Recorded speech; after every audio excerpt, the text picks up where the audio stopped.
Whooping cough is a disease that we see in all ages, but particularly young children, and it's caused by a bacterium known as Bordetella pertussis. Usually we see three phases of illness. The beginning illness is really cold symptoms with a runny nose and a little bit of a cough. It resembles a cold more than anything else. But about 2 weeks into the illness, children, and to a lesser extent adults, will develop a series of paroxysmal coughs that are followed by a whoop.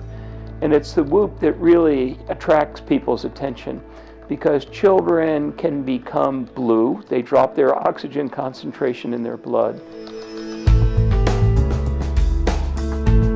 Well, the most important thing to do is remember to immunize your child with diphtheria, tetanus, and pertussis.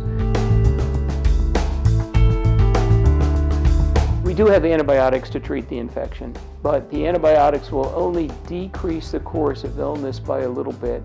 They won't totally prevent the illness, and it isn't one of those diseases where when you give an antibiotic, the patient gets better in 24 to 48 hours.